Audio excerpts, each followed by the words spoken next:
नमस्कार प्रिय विद्यार्थियों। तो आज हम देखने वाले हैं बीए फर्स्ट ईयर के आपका जो सेमेस्टर फर्स्ट है और सेमेस्टर सेकंड है उसका आपके जो हिंदी साहित्य सब्जेक्ट है, हिंदी साहित्य का हम सिलेबस देखने वाले हैं।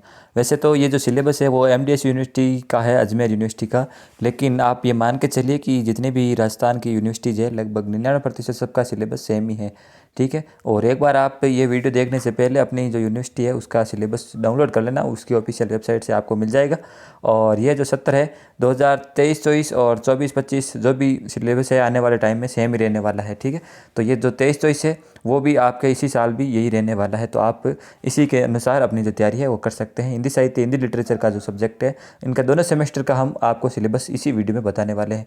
आप वीडियो को 2x स्पीड में देख लीजिएगा और वीडियो को लाइक कीजिएगा, और चैनल पर पहली बार आए हो तो सब्सक्राइब भी कर लेना। स्टडी मटेरियल आपके BA first year, second year और थर्ड ईयर तीनों का हम प्रोवाइड करवाते हैं अपने इस चैनल पर। टेलीग्राम पर भी आपको सारा स्टडी मटेरियल मिल जाएगा। फिलहाल बात करते हैं जो आपके हिंदी साहित्य का पेपर है वो किस प्रकार होने वाला है, पेपर का पैटर्न किस प्रकार रहने वाला है। तो देखिए, आपका जो एग्जामिनेशन है वो सेमेस्टर फर्स्ट और सेमेस्टर सेकंड दोनों के अंदर आपके दो पेपर होंगे। ठीक है। दोनों अलग अलग सब्जेक्ट के, या हिंदी साहित्य में दो अलग अलग पेपर होंगे, दोनों अलग अलग यूनिट होंगे दोनों में, और दोनों का जो सिलेबस है वो भी अलग अलग रहने वाला है। अब जो मार्किंग की बात कर लेते हैं कि पेपर कितने नंबर का होगा और क्या सारी चीज़ें होंगी, वो मैं आपको बता देता हूँ शॉर्ट में। तो जो आपका पेपर है वो मतलब 70 नंबर का होगा, और दोनों सेमेस्टर है, सेमेस्टर फर्स्ट में भी 70 नंबर का पेपर होगा और सेमेस्टर सेकंड में भी 70 नंबर का पेपर होगा। ठीक है। दोनों में 70 नंबर का आपका एग्ज़ाम पेपर होगा, और प्लस आपका जो थ्योरी तो 70 नंबर की हो गई। अब आपके जो प्रोजेक्ट वगैरह है वो आपका 30 नंबर का अलग से होगा। ठीक है। 30 नंबर का आपका जो प्रोजेक्ट है वो हो जाएगा दोनों सेमेस्टर में। अब इस प्रोजेक्ट में आपके एक तो वाइवा हो जाएगा, और आपके प्रोजेक्ट वगैरह जो भी कॉलेज की तरफ से आपको दिया जाएगा वो आपके 30 नंबर का होगा। और आपको ध्यान रखने वाली ये बात है, दोनों में आपको पास होना ज़रूरी है। इस प्रोजेक्ट वर्क में भी आपको पास होना है और पेपर में भी आपको पास होना है, तभी आप पास माने जाओगे फाइनल तौर पर। ठीक है। अगर आप एक में फेल हो गए और एक में पास हो गए तो वो कोई मायने नहीं रखता, आप फिर भी फेल ही कहलाओगे। ठीक। अब बात करते हैं कि आपको नंबर जो है वो जो पेपर है आपका जो 70 नंबर का पेपर होगा वो किस प्रकार रहने वाला है। तो आपका जो पेपर है वो दो भागों में बांटा जाएगा। 70 नंबर का पेपर है पार्ट ए और पार्ट बी के अंदर आपका दो मतलब भाग होंगे उस पेपर के। अब पार्ट ए के अंदर आपके प्रश्न आएंगे 10। ठीक है।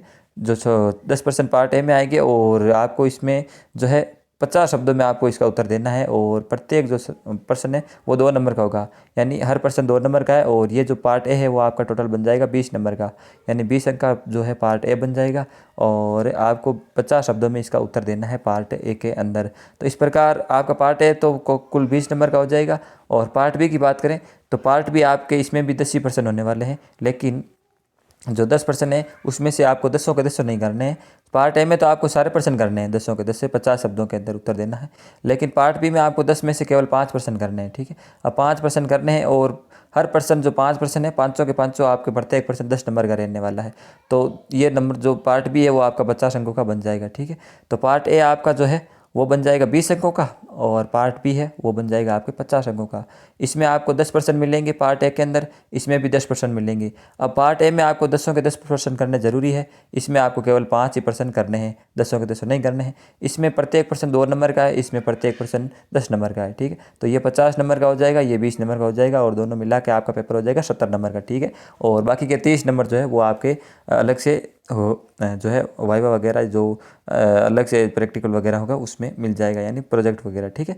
और अब बात करते हैं सेमेस्टर फर्स्ट के जो आपका सिलेबस है वो किस प्रकार रहने वाला है।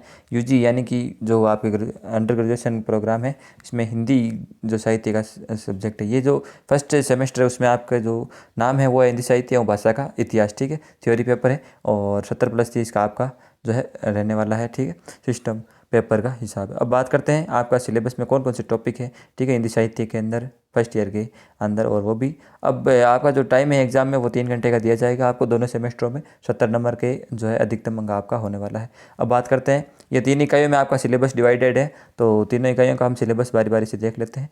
फर्स्ट इकाई की बात करते हैं जिसमें आपका जो 3-4 टॉपिक है उसमें आपको देखिए, एक तो आपके भाषा का अर्थ और स्वरूप, इससे संबंधित आपसे प्रश्न पूछे जाएंगे। वहीं जो अगला टॉपिक है वो हिंदी भाषा का उद्भव और विकास, हिंदी भाषा के बारे में आपसे उद्भव और विकास के बारे में पूछा जाएगा।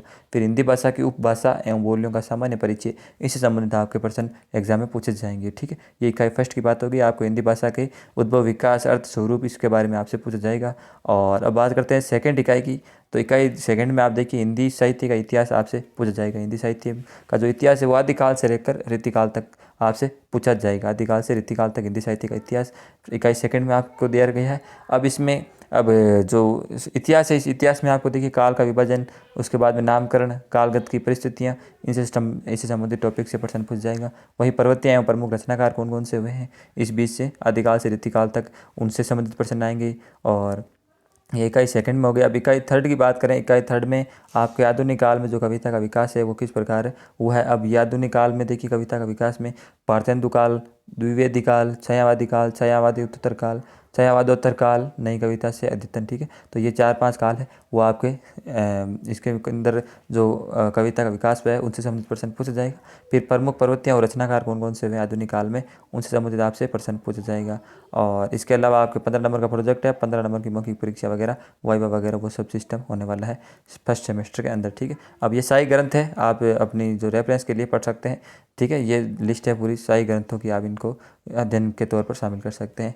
फिर बात करते हैं सेकंड सेमेस्टर की। तो सेकंड सेमेस्टर का जो नाम है, जो आपके हिंदी लिटरेचर बुक का नाम है, वो प्राचीन काव्य, आदिकाल और भक्तिकाल, आदिकाल और भक्तिकाल से संबंधित आपके जो है संबंधित प्रश्न इसमें आने वाले हैं। पेपर का पैटर्न सेम ही रहने वाला, 70-30 का रेशियो रहने वाला है। ठीक, अब जो हम बात करते हैं टॉपिक की कि आपके जो सेकंड सेमेस्टर है उसमें कौन कौन से टॉपिक रहने वाले हैं, तो इम्पोर्टेंट है ये जो टॉपिक है बहुत इंपॉर्टेंट है। और अब बात करते हैं जो इकाई फर्स्ट है आपके हिंदी लिटरेचर की।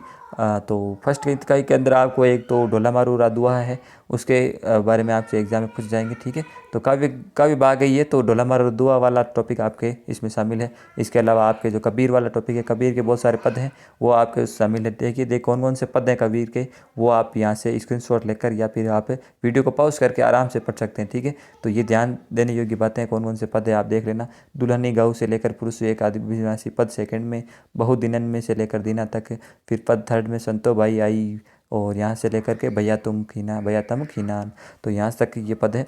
और पद 4 आप देख सकते हैं, यहाँ पे आप वीडियो को स्क्रीनशॉट लेके या फिर वीडियो को पॉज करके आराम से देख लेना कि यहाँ पे बहुत सारे पद दे रखे हैं कबीर के। ठीक है, कौन कौन से पदों से आपसे प्रश्न पूछा जाएगा। ठीक है, और आप चाहें तो टेलीग्राम, हमारे टेलीग्राम पर ये सारा सिलेबस पड़ा हुआ है।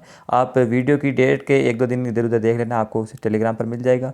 या फिर अपनी वेबसाइट है जो यूनिवर्सिटी की, वहाँ से भी आप डाउनलोड कर सकते हैं सिलेबस लिख के। ठीक है, जिस भी यूनिवर्सिटी का आपको सिलेबस डाउनलोड करना है वहाँ से आप उस यूनिवर्सिटी का नाम लिख के और वहाँ पे सिलेबस लिख लीजिए गूगल में, आपको जो ऑफिशियल वेबसाइट है वहाँ से मिल जाएगी। और जिस भी सब्जेक्ट का आपको सिलेबस डाउनलोड करना है आप कर सकते हैं। ठीक है, अब फिर ये जो पद हो गए, पद के बाद में गुरुदेव को अंग, यहाँ से इस टॉपिक से आपके इतने सारे पद दे रखे हैं, आप चाहे तो यहाँ से आराम से पढ़ सकते हैं, इसको देख लेना आराम से स्क्रीनशॉट करके। ठीक है, और फिर यहाँ पे अलग अलग टाइप के जो पद है वो दे रखे हैं।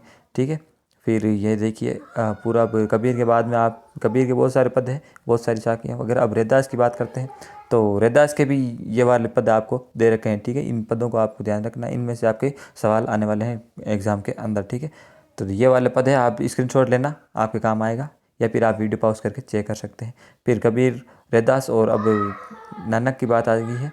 एक टॉपिक की यहाँ पे हमने छोड़ दिया है किसी को शायद,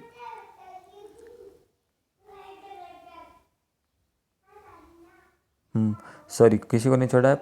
एक में तो ढोला मारो रदुआ, फिर कबीर, फिर रैदास, और अब नानक, नानक वाणी है जिसके अंदर नानक में भक्ति मार्ग वगैरह, ये भी टॉपिक से आपसे पूछा जाएगा भक्ति मार्ग से। ठीक है, ये भक्ति मार्ग आ गया है, इसमें योग मार्ग, फिर जो है संत कवि दादू है, दादू के भी प्रश्न इसमें आने वाले हैं आपके एग्ज़ाम में।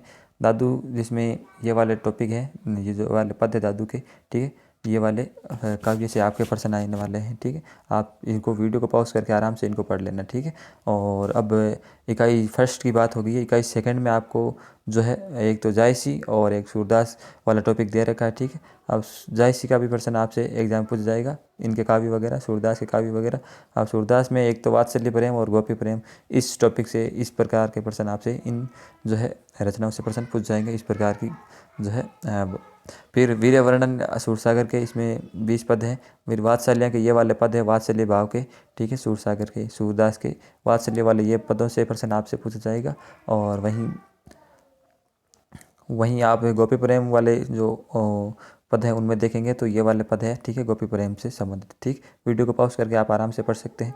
फिर वीर वर्णन में कौन कौन से पदों से प्रश्न पूछ जाएंगे, तो ये वाले वीर वर्णन के पद हैं सूरदास के, ठीक है, इनसे आप प्रश्न एग्जाम में आने वाले हैं। फिर आगे बात करते हैं तुलसीदास के, तो तुलसी के आपको यहाँ पे वाटिका प्रसंग और विनय पत्रिका से संबंधित प्रश्न आएंगे। इसमें उत्तरार्ध के प्रारंभिक 5 पदों से संबंधित प्रश्न आपसे पूछ जाएंगे। आपको फिक्र करने की कोई ज़रूरत नहीं है, हमारे जो आपको ये यूट्यूब चैनल है, हम आपके साथ हैं, हम आपको पूरा जो कंटेंट है प्रोवाइड करवाएंगे अपने टेलीग्राम और अपने इस यूट्यूब चैनल पर। फिर मीरा और तुलसी, मीरा और मीरा के भी जो है मीरा की पदावलियों से संबंधित प्रारंभिक 25 पदों से प्रश्न आपसे पूछ जाएंगे। फिर रसकान के 10 पद हैं, तो रसकान के भी 10 पद आपसे प्रश्न में पूछ जाएंगे। फिर ये वाले पद हैं रसकान के, देख लीजिए कौन कौन से 10 पद हैं, आप इसको स्क्रीनशॉट ले सकते हैं, आराम से पढ़ सकते हैं, ठीक है। फिर इकाई थर्ड में ये वाले टॉपिक हैं, तो इकाई थर्ड में हम बात कर लेते हैं काव्य गुण, जिसमें काव्य गुण, काव्य दोष, शब्द शक्ति, रीति, रस, इसके अर्थ, स्वरूप और रसावेग से संबंधित आपके प्रश्न पूछ जाएंगे। फिर अलंकार में अनुप्रास अलंकार है, यमक है, श्लेष है, स्वभावोक्ति, उपमा, रूपक, उत्प्रेक्षा, सभी अलंकारों से प्रश्न पूछ जाएंगे। अतिशयोक्ति और इसके बाद व्यक्ति रेख, संदेह, भक्तिमान, दृष्टांत, उदाहरण, दीपक, अपनुमति, अर्थांतरण, यास, इस संबंधित अलंकारों से संबंधित आपके प्रश्न पूरा का पूरा टॉपिक अलंकार का दे रखा है। फिर छंद से भी कुछ प्रश्न आने वाले हैं, तो छंद में देखिए मासिक छंद, चौपाई, रोला, हरिगीतिका, दोहा, सोरठा, कुंडलिया, वार्णिक छंद, द्रुत, विलंबित, मालिनी, स्वैया, कवित, ठीक है, इन संबंधित से प्रश्न आपसे पूछे जाएंगे, ठीक है। तो ये इकाई थर्ड की बात हो गई। और इसके अलावा सेकंड सेमेस्टर में आपके प्रोजेक्ट और मौखिक परीक्षा मिला के ये 30 नंबर का आपका जो है अलग से जो है असाइनमेंट बन जाएगा, प्रोजेक्ट वर्क बन जाएगा, ठीक है। अब सेकंड सेमेस्टर में जो सहायक ग्रंथ है वो आप ये वाले पढ़ सकते हैं, ठीक है। इसमें ये पूरी सूची दे रखी है सहायक ग्रंथों की, आप चाहें तो इनको आराम से पढ़ सकते हैं, इनका सहारा ले सकते हैं अपने प्रिपरेशन के दौरान, ठीक है। तो ये सिलेबस आपको हमारे टेलीग्राम और यूनिवर्सिटी की वेबसाइट में मिल जाएगा, आप डाउनलोड कर लेना। और लगभग सभी यूनिवर्सिटीज़ का जो पैटर्न है वो सेम ही है, ठीक है, कोई भी फर्क नहीं है, सभी में सेम टॉपिक है। तो चलिए आपके परीक्षा के दिनों में हम जरूर आपके साथ बने रहेंगे, तो आपको चैनल को सब्सक्राइब कर लेना, ठीक है। मिलते हैं आपके अगले किसी वीडियो में आपके काम की जानकारी के साथ। चलिए, जय हिंद, जय भारत।